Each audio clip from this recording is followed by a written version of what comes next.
Seguimos con el tema violencia económica e injusticia socioambiental en México por el doctor José Manuel Luna Nemesio, que creo que ya está conectado, por lo cual me permito leer una breve reseña curricular. Doctor en Geografía por la Universidad Autónoma Nacional Autónoma de México, coordina el área de estancias postdoctorales en el Centro Universitario CIFE, donde también es profesor investigador de tiempo completo en el doctorado de Socioformación y Sociedad del Conocimiento. Realizó una estancia postdoctoral en la Unidad Académica en Estudios de Desarrollo de la Universidad Autónoma de Zacatecas y es integrante del Sistema Nacional de Investigadores del CONACYT. Ha participado en diversos seminarios, mesas redondas, foros, talleres y congresos nacionales e internacionales. En los últimos años ha coordinado proyectos de investigación a nivel doctorado y postdoctorado, así como equipos de trabajo correspondientes a dichos proyectos, tanto en instituciones nacionales y extranjeras.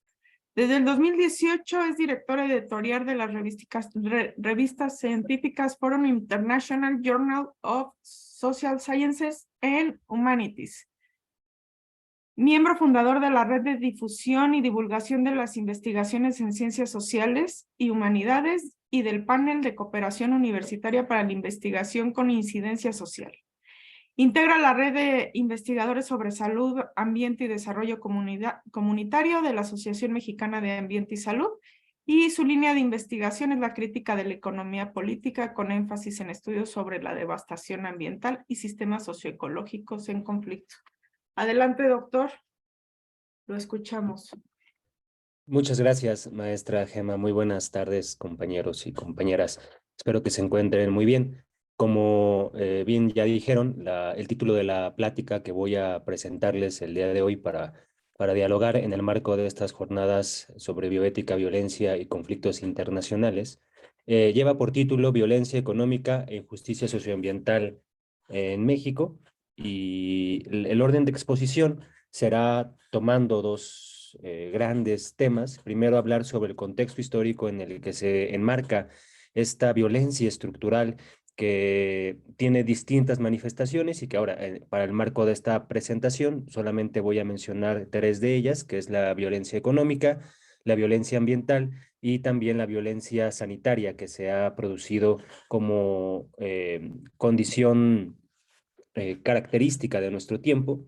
Y en segundo lugar, voy a platicar sobre los principales problemas económicos, ambientales y sanitarios que tienen actualmente nuestro país, precisamente inmerso en este contexto histórico que podemos llamar de manera general como neoliberalismo, y vamos a platicar un poco qué se entendería por neoliberalismo a contrapelo de la definición convencional al respecto. Para empezar a hablar del contexto, mm, es importante retomar el término de neoliberalismo y enfocarlo en su propio proceso de desarrollo histórico como una política de acumulación de capital, para saber si es una política que está en crisis, que está en transición o está en pleno auge. Para esto vamos a responder a la pregunta de qué es lo específicamente neoliberal o qué es lo que se denomina como neoliberalismo. Neoliberalismo es esta política económica que desde la década de los 70, sobre todo ya ha entrado a la década de los 80 del siglo XX, pues vino a sustituir lo que se denominó como el estado de bienestar, una vez que esta forma de acumulación de ganancias y generación de ganancias extraordinarias, pues mostró diversos visos de crisis, de contradicciones en las propias dinámicas de acumulación de capital, y entonces el neoliberalismo provino desde el Decálogo de Washington, con una dictadura militar de por medio en Chile y dictaduras de partido en diversos países de América Latina, como por ejemplo México, donde se instauró una política de privatización de lo público, en favor no de la tradicional clase burguesa que con el desarrollo del capitalismo en los diversos estados nacionales se había visto beneficiada de las condiciones de reproducción, sino que una pequeña parte de esta clase burguesa fue la que se vio preponderantemente beneficiada durante la era neoliberal, y que, como parte de lo específicamente neoliberal del desarrollo capitalista con la vuelta de siglo, vemos cómo a diferencia de lo que se creía que el Estado tenía que desaparecer o el Estado tenía que permanecer al margen de las decisiones económicas y políticas de los estados nacionales, el Estado cumplió un papel muy importante en llevar a cabo esta reconfiguración de las fuerzas políticas y de las fuerzas económicas para garantizar la generación de ganancias y ganancias extraordinarias para estos capitales, sobre todo transnacionales. Muy pronto el neoliberalismo entró en crisis, muy pronto el neoliberalismo mostró su agotamiento histórico, eh, entrada la década de los 90 y hasta principios, con la vuelta de siglo, ya en la década de los 2000, 2010, vemos ya un neoliberalismo en decadencia, un neoliberalismo en crisis, un neoliberalismo que resiste todavía en permanecer como una política de acumulación de capital, pero que vemos también empieza ya a mostrar signos de una transición hacia otro tipo de desarrollo capitalista, lo cual nos muestra que si bien el neoliberalismo como política de acumulación se encuentra en crisis, el auge del modo de producción capitalista es incuestionable. Es decir, no hablamos de una crisis del capitalismo, hablamos de una crisis del neoliberalismo y esto lo podemos constatar en diversas esferas que se dan en esta coyuntura, ¿no? Que ahora vamos a platicar un poco más a detalle. Como uno de los resultados inmediatos que tuvo el desarrollo del neoliberalismo en América Latina y en todo el sur global sobre todo, tenemos que como sociedad vivimos un contexto de crisis civilizatoria, ¿no? Lo que diversos académicos, como por ejemplo Jorge Beraza, ha denominado como un tiempo de degradación civilizatoria mundial, en donde vemos cómo los diversos espacios de reproducción de la sociedad se encuentran en crisis. La crisis de la salud, que bueno, tenemos el ejemplo más inmediato en la actual pandemia, ¿no? Con los cambios en los patrones epidemiológicos, donde vemos ya una transición en las formas de enfermar y en las formas de morir de la población. Ya no son enfermedades infectocontagiosas, sino ahora son enfermedades crónico-degenerativas que se masifican y que se vuelven las principales causas de muerte de la población a nivel mundial. Lo mismo pasa con el tema de la pobreza. La pobreza ha dejado de ser un tema acotado a los países subdesarrollados, sino ahora todas las naciones que quedan insertas en este mercado mundial de corte capitalista, pues vemos también que tienen grandes desarrollos de polos de pobreza como una expresión de la propia acumulación de capital. La violencia, la militarización, los problemas a la educación y diversos problemas como por ejemplo la crisis alimentaria son también parte característica de esta crisis civilizatoria. En lo que respecta a la crisis alimentaria, paradójicamente vemos que la actual crisis en términos alimentarios que vivimos como humanidad no es una crisis solo de escasez, es decir, no es una crisis de falta de alimentos, sobre todo, sino que también es una crisis de sobreproducción de alimentos y, curiosamente, de alimentos cuyo perfil cualitativo es nocivo para el ser humano. Es decir, son alimentos llenos de antinutrientes, alimentos llenos de agroquímicos, de transgénicos, ¿no? Que todo esto, toda esta crisis civilizatoria redunda en un escenario de violencia social en contra del sujeto, ¿no? Pero no solamente el sujeto social se encuentra en crisis, sino también la naturaleza en la cual esta sociedad se desarrolla.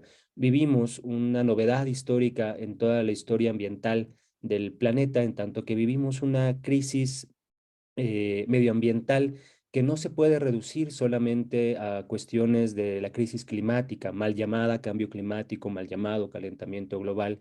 Es más una fractura metabólica de las condiciones y determinantes naturales del clima que además se acompaña de una crisis de biodiversidad, una crisis del metabolismo de agua a nivel planetario, una crisis toxicológica también a nivel global como resultado de este sistema de ciudad y sistema industrial que se ha desarrollado a nivel internacional y que, bueno, nos arroja a nosotros una naturaleza devastada, una naturaleza que está a punto ya de rebasar el límite de la crisis y entrar ya en una fuerza y en una lógica de colapso catastrófico de la naturaleza. Como les decía, la crisis de la salud es otra dimensión preocupante para la reproducción del sujeto. Vemos que el 40% de la población mundial tiene o padece algún tipo de sobrepeso o de obesidad propiamente. Quizá el rasgo más característico de esta crisis de la salud es esta modificación en el perfil epidemiológico, donde vemos un cambio cuantitativo y cualitativo de la morbilidad y morbimortalidad de la población mundial, en donde existe una preponderancia de enfermedades crónico-degenerativas, ¿no? La masificación de enfermedades como cáncer, leucemia, insuficiencia renal crónica, es ya parte de la historia cotidiana de diversas familias, no solamente de México, sino de todo el mundo, como efecto tanto del sistema agroalimentario capitalista, pero sobre todo como una expresión del alto nivel de contaminación ambiental que hay a nivel global. Y esto nos permite entender, en términos de la crisis de la salud, una geopolítica de la enfermedad, es decir, la producción social de enfermedades, la producción de enfermos y de muertos por diversas enfermedades, sobre todo de tipo crónico-degenerativas, sigue una cierta lógica no azarosa, sino no una lógica ya que se puede leer o que se puede entender solamente desde la perspectiva de países desarrollados o en vías de desarrollo, sino hay así como hay un tráfico de mercancías, hay un circuito de circulación de procesos contaminantes, hay un proceso de circulación de alimentos degradados, de antinutrientes, ¿no? Que redundan en la producción de cierto tipo de enfermedades según el tipo de actividades económicas que se desarrollen en los diversos países. Este contexto general nos habla a nosotros en México de un problema que tiene por lo menos tres ejes. El primero, una crisis económica. El segundo, una catástrofe ambiental y sanitaria en nuestro país, ¿no?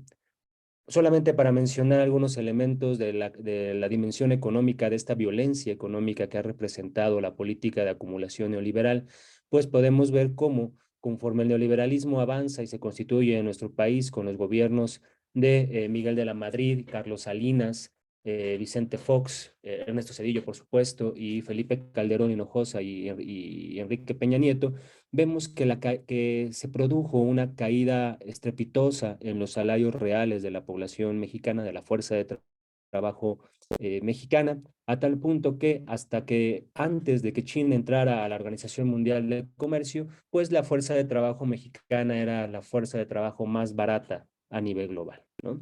Esto se mantuvo por más de 40 años, un poco más de 40 años, y que, bueno, con la llegada del el actual presidente Andrés Manuel López Obrador, se intentan crear las condiciones para poder salir de la política de acumulación neoliberal hacia otra forma de desarrollo capitalista y que esto pues se ha traducido en lo inmediato en un repunte en los salarios reales de las personas. Pero no solamente durante el neoliberalismo mexicano se produjo una violencia con base en la caída de los salarios a nivel nacional, sino también con un comportamiento atípico y muy peculiar de la pobreza, donde vemos que más del 60% de la población mexicana vive algún tipo de pobreza, ya sea alimentaria, vivencia de patrimonio, vivencia o pobreza económica, ¿no? Vemos que todavía es un gran reto para las actuales administraciones superar esta condición de pobreza que se ha traducido en, por un lado, diversos procesos de marginación social, pero por otro lado, como vamos a ver, en condiciones para el auge de una economía criminal. El neoliberalismo en México entonces pasó por diversos procesos de privatización de lo público, por procesos de descampesinización. Todo el agro y el campo mexicano fue arrasado, no solamente por la participación económica de grandes empresas agroindustriales como Monsanto, que llevaron a cabo procesos de privatización y tecnificación del campo por medio de un uso intensivo de agroquímicos, de semillas transgénicas, sino también un proceso de expulsión de la fuerza de trabajo campesina hacia las grandes ciudades como la Ciudad de México, Guadalajara, Querétaro, Monterrey, pero también una migración de la fuerza de trabajo mexicana hacia Estados Unidos, a tal punto que el número de mexicanos que actualmente hay en Estados Unidos, pues forma parte de una mayoría en términos demográficos de la nación norteamericana. El neoliberalismo también, por medio de este vacío y este abuso, pero sobre todo por lo que se ha denominado como un desvío de poder, ha, creó las condiciones para la división territorial del país en diversos cárteles de la droga, diversos cárteles del narcotráfico que se volvieron el tercer pilar en la economía nacional, ¿no? En términos del Producto Interno Bruto, que fue la economía criminal, ¿no? El primer pilar era las remesas que esta fuerza de trabajo mexicana que vivía en Estados Unidos mandaba a México. El segundo pilar eran las ganancias que se obtenían por la venta de petróleo, ¿no? Y el tercer pilar de la economía es la economía criminal, ¿no? El narcotráfico, sobre todo, son, digamos, los tres ejes que sostuvieron a la economía de México durante la era neoliberal.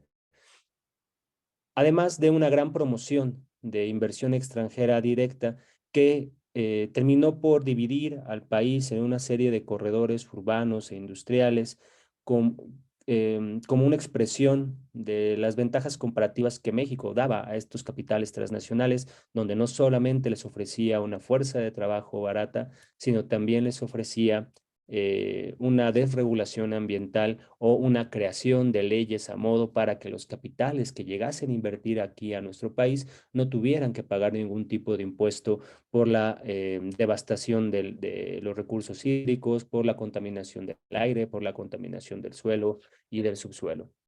Esto se tradujo no solamente en grandes bonanzas económicas para los países que venían a invertir a nuestro país, sino para la población mexicana se tradujo en la generación de diversos escenarios de contaminación ambiental. Por ejemplo, en la figura que están viendo podemos ver cómo en las zonas donde hay una alta concentración industrial se posicionan también las entidades con el mayor número de sitios contaminados, en este caso por aguas residuales. En nuestro país no existe un sistema de plantas de tratamiento de aguas residuales que cuente con la tecnología ni con la capacidad instalada para quitar ciertos contaminantes de alta toxicidad de las aguas residuales, por ejemplo, los metales pesados, todos los residuos de la industria farmacéutica, por solo mencionar algunos ejemplos, ¿no? Y como les decía, mientras los capitales se llevaron las grandes ganancias extraídas por la sobreexplotación de la fuerza de trabajo mexicana y se llevaron estas ganancias extraordinarias obtenidas por la desregulación ambiental, por la generación de condiciones que la casta neoliberal y el Estado de por medio, bajo su figura neoliberal, también le permitió a estos capitales embolsarse dicha cantidad exorbitante de ganancias y ganancias extraordinarias. La población tuvo que quedarse con el residuo de estos procesos productivos, que era con la generación de grandes zonas de alta morbilidad y morbimortalidad por estas enfermedades crónico-degenerativas, cuyo factor de explicación inmediato no está solamente en la ingesta de alimentos quimicalizados provenientes de la agroindustria o alimentos con una gran cantidad de aditivos, de azúcar refinado, etcétera, sino una explicación objetiva, una explicación del contexto en el que se está produciendo esta masa cada vez mayor de enfermos, es precisamente las condiciones ambientales.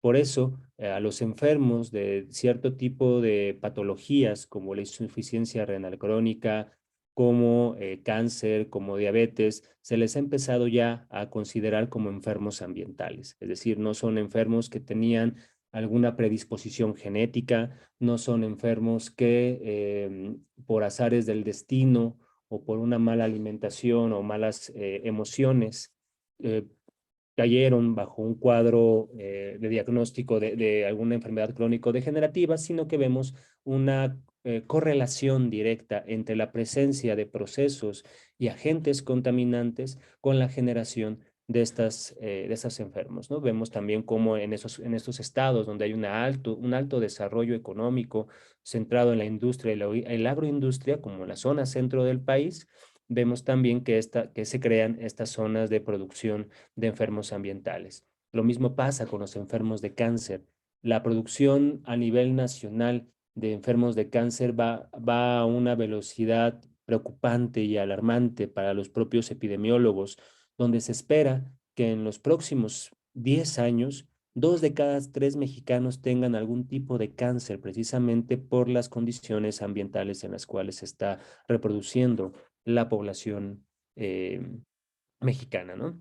Para cerrar mi participación, como me gustaría dar algunas consideraciones de escala global, bueno, hasta fines de 2018, con la llegada del nuevo gobierno, en México existían condiciones de una alta violencia estructural, cuya forma más acabada, pues, es esta degradación de la vida cotidiana que tiene diversos niveles de explicación, como lo vimos, la ambiental, la económica, la sanitaria, la educación, la cultural, la sexual, etcétera.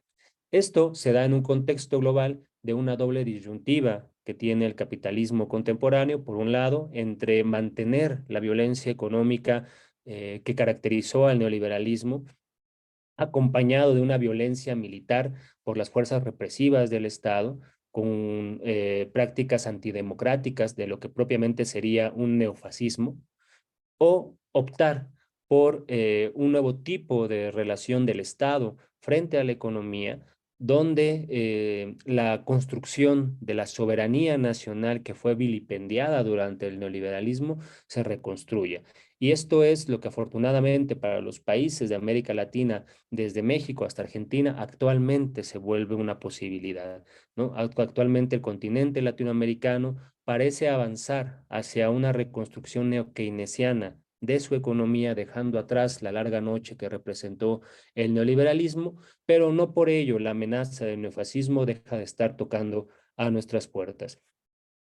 En términos, digamos, de esta doble disyuntiva, en el segundo polo de la disyuntiva, vemos cómo el propio desarrollo del capitalismo a escala global está en una contradicción entre seguir desarrollándose por medio de unas fuerzas destructivas de la naturaleza o, por otro lado, llevar a cabo una reconfiguración de estas fuerzas productivas para hacer lo que propiamente sería su transición hacia una era ecológica, es decir, actualmente el desarrollo capitalista frente a la crisis ambiental global se está cuestionando a sí mismo el tipo de desarrollo de tecnología que está llevando a cabo, en tanto que la propia crisis ambiental que él produjo le empieza a ser una condición desfavorable para los procesos de generación de ganancias mediante la producción de plusvalor y la acumulación de capital.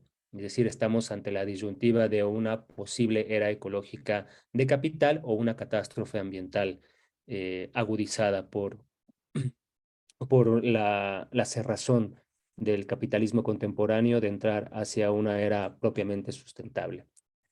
Pero para poder posicionarse en esta doble disyuntiva, no, es necesario salirse de los discursos progresistas, globalizantes, por ejemplo, y de corte neofascista y neomalthusiano, como el que está presente en la Agenda 2030 y en todos los discursos de la gobernanza ambiental. Sobre todo quienes estamos haciendo investigación, tenemos que salirnos ya de ese escaparate que no solamente muestran su caducidad y obsolescencia como los objetivos del desarrollo sostenible, sino que hay que criticar precisamente su raíz neomalthusiana, su raíz neofascista o ecofascista que hay detrás de, de estos objetivos y de esta agenda internacional que desafortunadamente permeó sin encontrar una crítica en diversos movimientos ambientalistas que hay hoy en día. A escala nacional, y con eso terminaría mi participación, pues en tanto que México se ha convertido en un territorio donde convergen y se superponen diversos procesos económicos, políticos y ambientales que fracturan el metabolismo social y natural, es importante impulsar diversas investigaciones y realizar reflexiones críticas que apunten hacia no solamente diagnósticos integrales desde una perspectiva de la totalidad, dejando de lado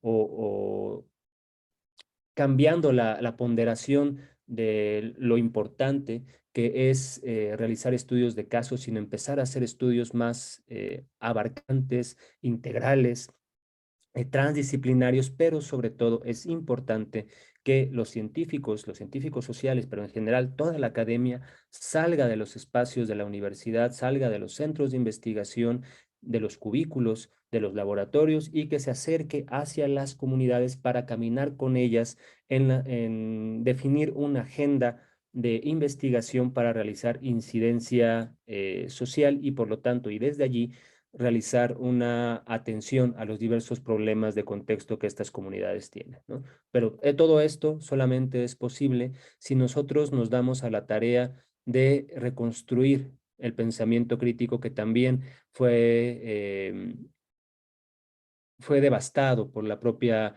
era neoliberal y que ahora, con unas nuevas condiciones, por lo menos en México, pues se abren también nuevos tiempos y nuevos caminos por los cuales transitar. Yo creo que espacios como los de esta jornada, donde se nos invita a la reflexión y al diálogo colaborativo, pues nos permite precisamente sentar las bases para la reconstrucción de este pensamiento crítico. Pues muchas gracias, eso es lo que yo les quería compartir en mi presentación del día de hoy. Muchas gracias, doctor José Manuel. Hay algunas preguntas por el chat. Si gusta contestarlas por ahí mismo. En este mismo orden de ideas, seguimos con la ponencia ética ambiental, conservación ecológica y derechos de las comunidades originarias por el ingeniero Reinel Hernández Sierra, de quien me permito leer su reseña. Él es maestro en ética aplicada y bioética, es ingeniero por la Universidad Autónoma de Querétaro, es ingeniero agrónomo por la Universidad Agraria de La Habana, es técnico medio superior en ciencias informáticas por el Instituto Politécnico de Informática de Mayabeque, Cuba. Tiene diversas conferencias científicas en Colombia, México, Brasil y Cuba. Tiene diferentes publicaciones en revistas como comillas.edu y Antropocentrismo, entre otras. Es colaborador desde el año 2022 en el Centro de Estudios Fix Varela, Cuba, y el Centro de Investigación Social Avanzada en México, en la propuesta edición y formación de diplomados para los jóvenes con un enfoque personalista proponiendo una visión integral de la persona. Es profesor auxiliar por la Universidad Agraria de La Habana, de la carrera de Ingeniería Agrónoma, impartiendo las materias de Ecología y Biología. Es investigador asociado en el Instituto de Investigaciones de Pastos y Forrajes de Cuba. Y ha estado encargado de algún grupo de investigadores de la evaluación en sistemas productivos. Adelante, maestro.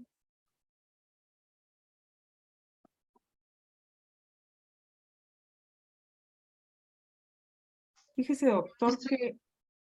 Dime, Alma. Maestra Gemma no se encuentra en línea. Okay. No sé si haya tenido algún problema. Ok, doctor Armando, ¿usted tiene algún contacto con el doctor Reiniel?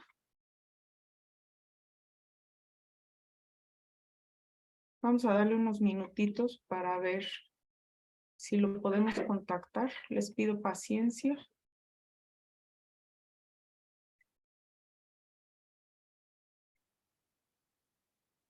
Mientras por ahí están las preguntas en el chat para el doctor José Manuel Luna y para los otros ponentes. Y si gustan hacer más preguntas, estamos a sus órdenes.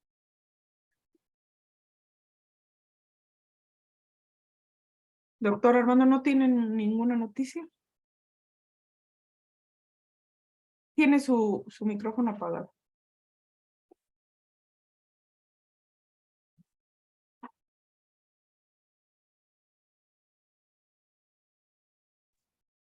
Sí, perdón, no responde. Entonces, maestra, pues si gusta, pues ya puede concluir la mesa. Y bueno, concluiremos entonces ya el evento.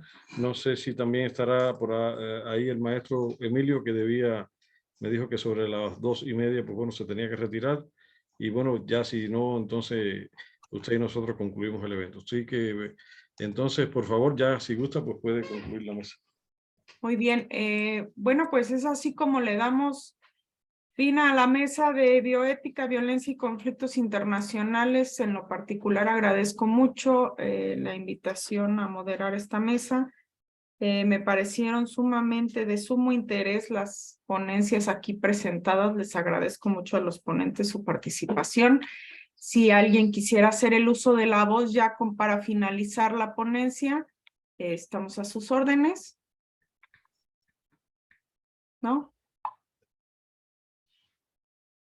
Pues entonces es así como finalizamos esta jornada internacional de bioética, violencia y conflictos internacionales. Les agradecemos mucho su asistencia y las constancias ahí, como lo dijo el doctor Armando, se estarán enviando por medio de esa liga. Y si tienen alguna duda, quedamos a sus órdenes. Muchísimas gracias por su participación. Que tengan un excelente día. Gracias, buenas Fin de tardes. semana. Hasta luego. Bueno, pues muchísimas gracias a todos por comparecer y por participar en el evento y sobre todo en la jornada de hoy, a todos los que se conectaron. Y bueno, nada, nos estaremos viendo en otros encuentros seguramente. Nos ha dado enorme placer pues todas las aportaciones que se han hecho.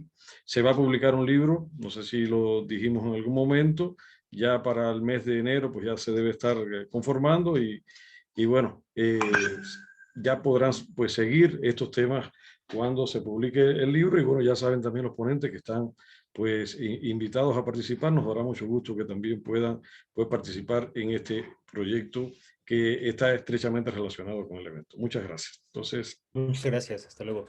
Gracias.